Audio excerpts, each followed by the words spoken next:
episode of Quarantine Coaches, this time with Pittsburgh's Coach Ty Megahee. How are you, sir? Doing great, Josh. Thanks for having me on. No problem. I appreciate you coming on and doing this during this downtime. So we'll jump into it. Coach Bell left Florida State a couple years ago to take the head coaching job at the University of Pittsburgh. You were one of his first hires. So why is that? What was on your resume that he liked so much? That's a good question. So this would have been our second year on staff at Pitt. Coach Bell was hired 2 summers ago, kind of late in the process, late in the hiring process of the summer. This was his first college head coaching job coming from Florida State. We had known each other for a number of years just through the recruiting trail, and have a lot of guys in our circle, I guess, who are close to each other, and who I'm close with, and he is as well. So, that kind of forged the connection for us, I think, through the process. And also, I think he realized in taking over this program that, the scope of the recruiting at a place like Pitt was going to be pretty wide. I've been at a bunch of different schools and a bunch of different locations and areas, and I think that background probably, made me a little more attractive for him, I guess, as far as the recruiting side of things go. But also, this thing's all about relationships, and we were able to form a pretty close relationship pretty early in the process, just through conversations and talking about players and talking about, goals for the program and that sort of thing. And it's carried over to being able to work together day to day. So when you guys, that staff kind of comes together, right? You're definitely looking to start a new era of Panthers baseball. Right. How, in that first meeting, that coaches meeting, when the whole staff finally comes together, like, what's the message? What's the plan? How are you going to turn things around, and kind of 4 years from now, where are you going to be and how are you going to get Sure. there? Yeah, that's another good question. And there's a lot of different parts to that question. A lot of it goes into the recruiting side and trying to bring in high-level players to compete at a high level in the ACC. But a lot of it too, and I don't want to discount anything from the players who had played here before, or the coaching staff that was here before us. But I think Coach Bell's message was to raise the level of expectations. I distinctly remember one of our first practices last fall. During an inter-squad game, a ball dropped in left field, in the outfield, that, most times looking at it, you would think would have been caught. And it wasn't. It fell. It was a single for the guy who hit the ball. But Coach Bell kind of pulling everybody together and saying the left fielder at the University of Pittsburgh is going to make that play. He's going to make that play. You make it sound as if he was so calm when he pulled everybody together. Not so much, but he got his point across. But just raising that level of expectation, raising what it meant to come to work every day, to come to the park every day trying to get better, to expect to do good things on the field and expect to win games. I think that was one of the bigger, everybody uses the word culture nowadays, and that's a kind of a buzzword, but, I think that level, that raising of the expectations from the coaching staff and what's expected of the players here has been a big change for us thus far. So you mentioned that you had been to quite a few places, and I want to dig into that with you. Well-traveled. And at the Division I level. Right. And so I want to break that down with you. But first, I wanted to – my brother used to coach actually at Pittsburgh, some football. It's really cold up there at times, Does that make it hard to recruit or, like, train players? Like, what? I feel like cold weather states, it's got to be a lot different. Is it, or is it no different? I think there's a stigma around that. I mean, for sure, and especially guys in southern states who haven't spent much time in a winter in Pittsburgh or, the Northeast or the upper Midwest. But at the same time, we have facilities that accommodate those things. Like we have an indoor facility that allows us to do basically everything you can do outside, with the exception of, a full-on game. We get a lot of things done. Our guys have a lot of opportunities during those winter months we spend a lot more time in the weight room, for example, than maybe some places down south that can still get outside and, go through skill work and those sorts of things. We're able to utilize that time in a different manner. We still utilize the time. We still get better with our guys every day. We still work with our guys every day. We just have to do it in a little bit different way. So are the styles of game play different from, between those, maybe the north and the south? Like I was talking about it the other day with Petey about east versus west. What about kind of north versus south? Um, I think the kids in the South, especially your really warm weather states, they play the game 12 months a year, 11 months a year. The kids up here probably play the game 7 or 8 months a year. So there is a little bit of difference. I think kids up in the north right now play multiple sports more. I don't think they've quite specialized into baseball. We recruit a lot of kids that play football still. We recruit a lot of kids that play basketball. A lot of kids in our state still do other things. The high school baseball season in Pennsylvania doesn't start until, middle, late March. So they have time to finish a basketball season before baseball starts, or, to really make a transition from football to baseball. So I think that also breeds different levels of, I don't want to say athleticism, but competitiveness. It kind of bridges some gaps, and kids in the north may, have different attributes than kids in the south do who just play baseball 11 or 12 months a year. So you guys are an ACC team. You're a Power 5 team. You're competing recruiting-wise for the best of the best out there. Yeah, you look at the ACC.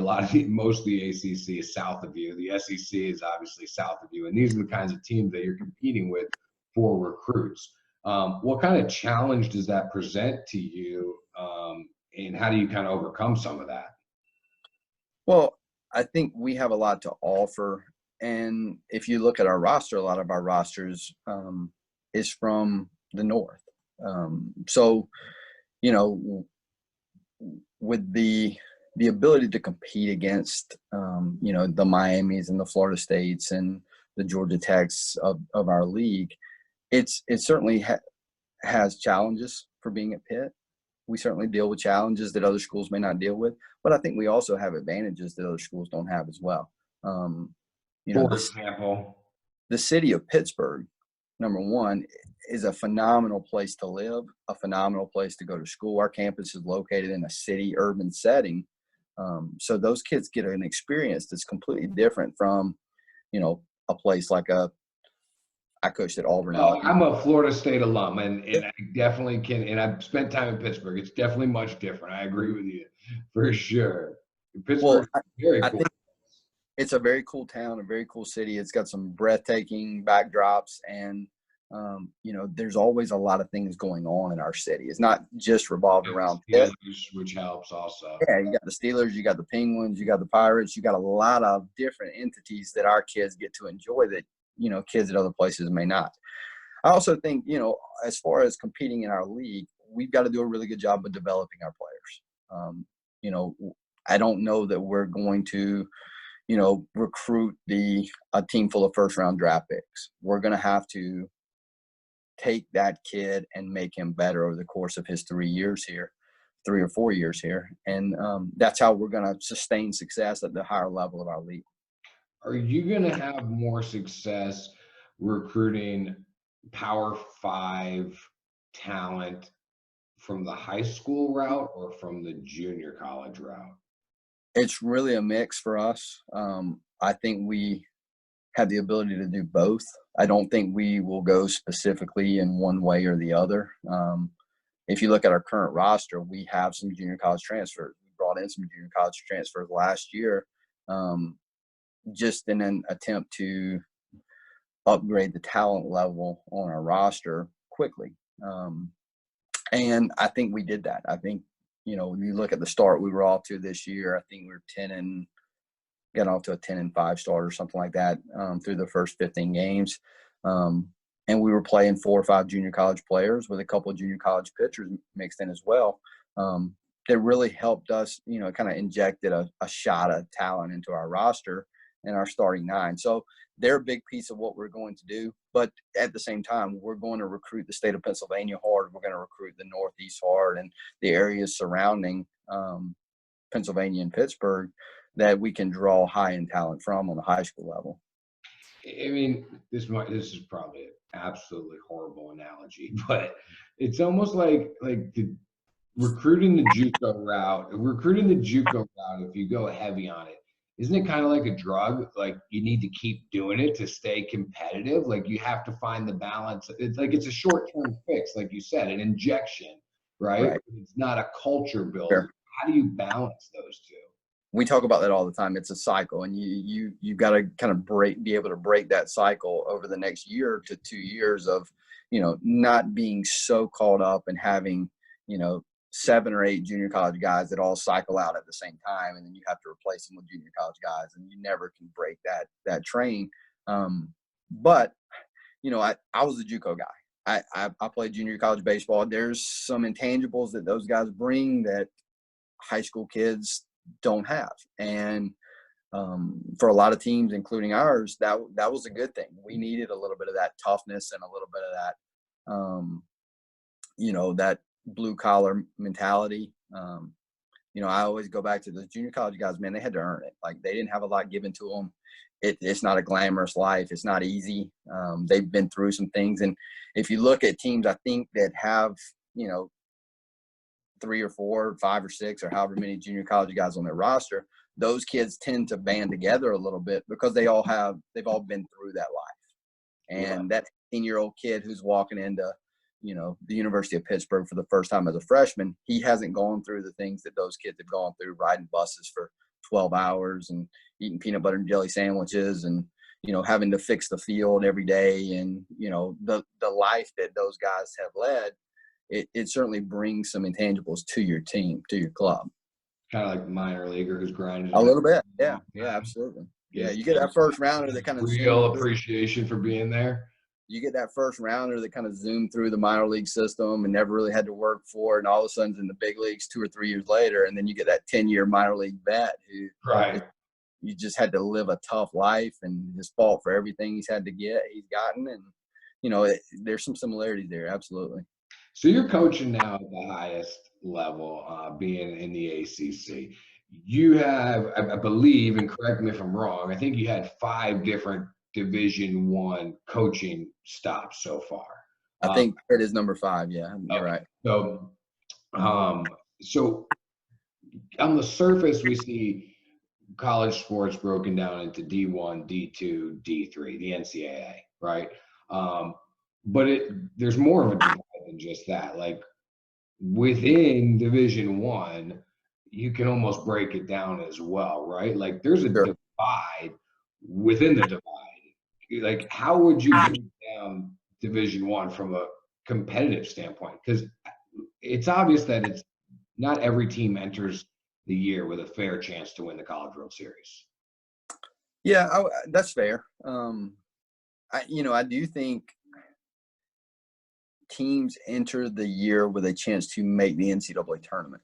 And that's a distinction. I mean, I think the reason we have conferences, and I think college baseball, we have 32, 33 different leagues, is, at every level, your team's goal probably at the end of your year is to win your conference. And that's going to be, 8 to 12, 15 teams that are similar to your school, your team, where you're competing on somewhat of a level playing field inside your conference. But you're absolutely right. I mean, there are different levels inside of Division I baseball. And not to take anything away from anybody. I mean, we've had teams, Coastal Carolina is a team outside of the Power 5 that's won a national championship. Right. Well, I mean, look, we even call them Power 5 and mid majors. And so it's like we even recognize that divide. So I'm hoping you can kind of break it down a little bit for us, in with no disrespect to any program, just really like understanding what does that look like within the division. I think for the players, it really is probably the resources that the kids have available to them. Here at Pitt, at a Power 5 school, I mean, we have a director of player development. This is a full-time position. Our guy Drew Linder does a great job with our kids and helps them in multiple ways off the field. We have a director of operations who handles our travel and our budget and does a great job, David Stark. You know, at other places, the assistant coaches may be doing that. That gives me as an assistant, as a coach, more time to work with the players and not have to worry about some of those things. You know, the travel and the gear and the facilities and the staff. We have a full-time strength coaches with our team. You know, every time they practice, every time they lift, he's only with our guys. We have an academic coordinator who's just with our baseball team. You don't necessarily have those resources at some of the, you know, mid-major or outside of the Power 5. Some do, but a lot don't. And it's more of a budgetary thing and a staffing thing. And also from the facility standpoint, I mean, the things that the kids and the players have that help them develop. You know, I was at Mercer in Georgia I played there, coached there for 3 years, left and came back and coached there for 2 years. The second time I was there in 2014, we had 2 big leaguers on that team. So, you know, the level of play is not really that different. I would say at the Power 5 level, the pitching is a separator. The high end arms that you may not have at the mid-major level, the depth in the bullpen that you may not have at the mid-major level is a separator for sure. But you know, baseball is one of those games where it's not always who's got the most talent; it's who plays the best. And you see it every Tuesday night. You see teams from the Southern Conference and the Big South and the Atlantic Sun that beat teams from the SEC and the ACC. Right, and that's fair, and it is baseball, so we see that stuff happening. But on a year-to-year basis, if we look at the top 25 rankings, they look awfully similar from year to year. Sure. Is there a way, based on your experience, that we could, you know, how can we make it so that top 25 is mixed up more, so that more teams have an opportunity to get in that mix? Or is it just that's just the way it is and that's how it's going to be? I'd love to give you some great answer that. Well, let's go back to when you were at one of the mid majors. Sure. You know, where is an area where you felt like, man, if we could just get a little bit of help here, we can be, you know, at that national level, you know, competing at that level. Well, I think when you're dealing with recruits, when you're dealing with 16 and 17-year-old kids who are looking at where they want to go to school, the dream school for most of those kids is a Power 5 school. And a lot of times it revolves around baseball. Sometimes it revolves around the Saturday afternoon football in the fall. And sometimes it revolves around, you know, the size of the school and being the state university and being where families are alums from and those sorts of things. So, you know, to break that chain, I don't know that it's necessarily possible. Again, I think, you know, the funding of how these places and these athletic departments are funded makes it difficult for some of those mid-major programs to compete on a national level. And, you know, if you have the option, if a kid has the option and scholarships are, you know, even 9 times out of 10, they're going to choose that bigger state type school. How is recruiting different?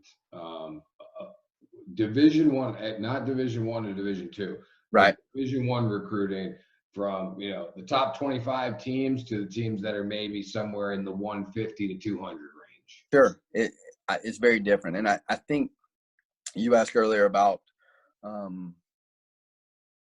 what Coach Bell was looking for when he hired me. I think one of the things that he kind of sought out was someone who had experience in the Power 5 type realm of recruiting.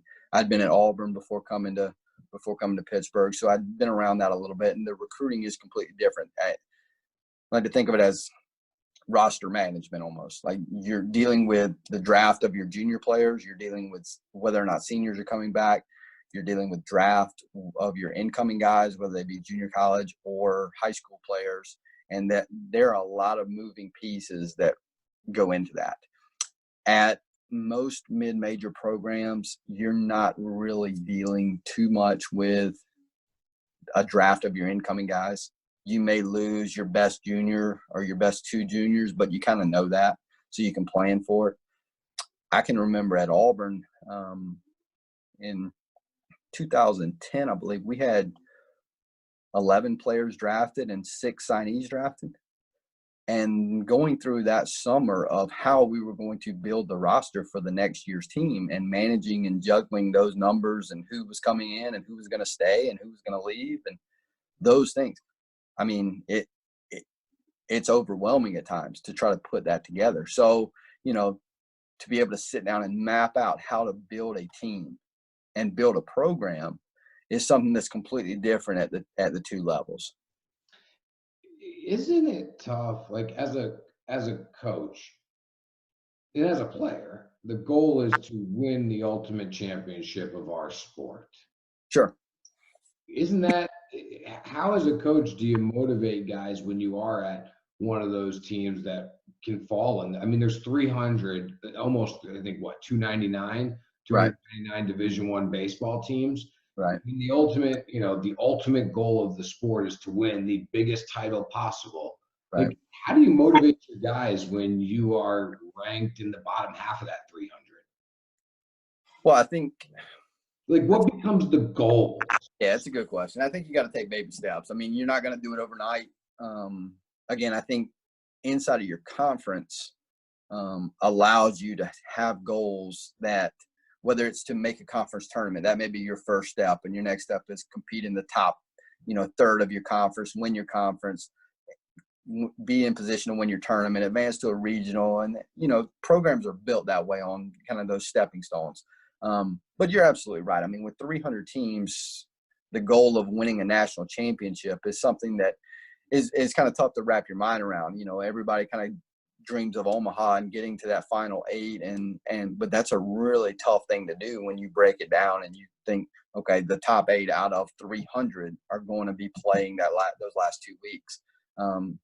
And I think getting your players to buy into that idea of, hey, this is possible. This is something that can be done. This is not, when you've seen teams like a Stony Brook or Kent State or, those teams in the past who have done that and broken through to be able to get there and have that experience, it's something that kind of gives everybody a little bit of jolt, a little hope that, hey, this is something you can do. This is something that can be done at a place that hasn't really been a traditional baseball powerhouse. Well, I would agree with you that it's a way more fair setup than football. That's Sure. for sure. Oh, well, football, we have the same 6 teams every year.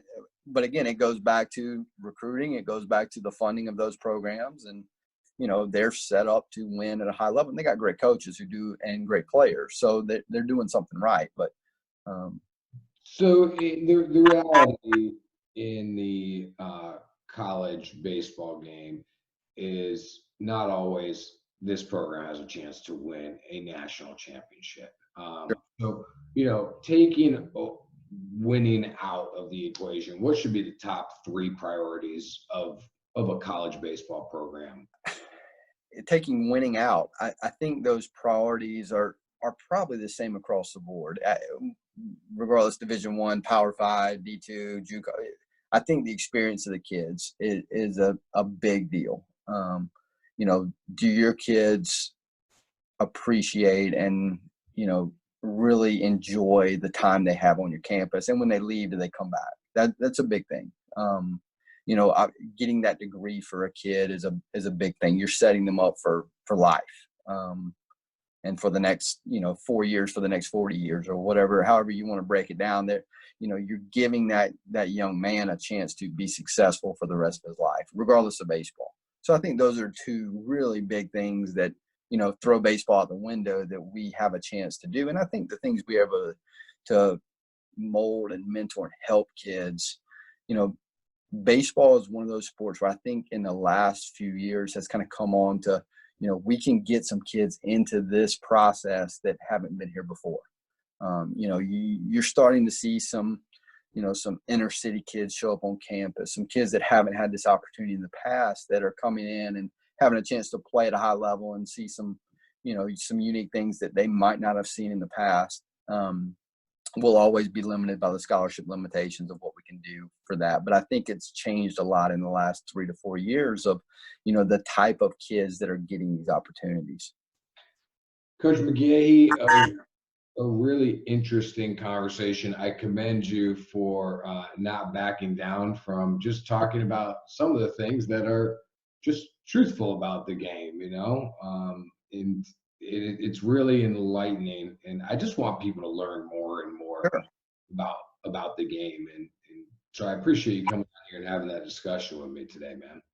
Well, absolutely. And what you're doing here is great. I mean, obviously people are they're thirsty for knowledge right now. People are thirsty for things they can do at home and things they can watch and learn. I know as a coach, we don't usually have this type of time, this type of downtime, especially right now. Sometimes the November, December, we may have a little downtime where we can invest in some things. And, for me, I try to use a little bit of this time to watch or listen to a podcast or watch interviews or things that are going on to try to, make myself better as a coach. And I think that's, as a kid, as a parent, as a coach, whatever it may be, you need to invest time in, the things you can control right now. There's so much that's out of our control. I can control the 30 minutes a day or 45 minutes a day that I put into watching your show or listening to somebody else's show or whatever it may be to help me learn about, my profession, my craft, help me get better at things. We're not all, you can't spend 12 hours a day in the weight room and go out and throw for 12 hours a day to get better right now. We're all kind of stuck. I would like to train myself to spend 12 minutes in the weight room right now. I'm right there with you. I had a kid, honestly, I had a recruit the other day who was like, yeah, coach, I'm sitting at home, but I decided I'm going to learn how to play guitar during this. Like, that's awesome. Like, how great is that? You got time right now where you could spend an hour a day and devote it towards something like that if that's a skill that you wanted to learn. That's great. I mean, we have that time. It's just, making it valuable, getting something out of it right now. I got 2 little kids running around. They're ready for dad to go back to work, I think. They don't understand what's going on right now and why dad's home all the time. But we're trying to spend as much time with them as well. So, just being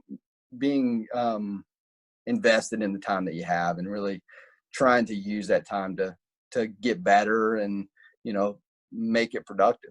Yeah, well, I agree. And that's why the more of you guys that are willing to come on here and have discussions, and that's cool to hear, like, this isn't just players learning Sure. from coaches. It's, and I've heard a lot of this, coaches learning from other coaches, which is cool. It is a rare time where we kind of, as a baseball community, are all on the same schedule for the first time ever. Yeah, no question. And you've done a great job with this. Obviously, there's other things out there as well. But, I had a chance after we spoke, to go back and listen to a couple of your interviews and, just hearing other people talk that are going through similar things that we are, that I am here. It's refreshing but it's also very, informative and very educational for me to be able to hear other people talk about how they're dealing with these issues and the things that we're all dealing with right now. There is always opportunities to learn, right? Never 100%. stop learning. Absolutely. Coach Megahee, Pittsburgh Panthers, thank you very much for your time today. And I wish you and your family best of health. And I hope to see you this summer on a baseball field. Josh, thank you so much for your time. Hail to Pitt.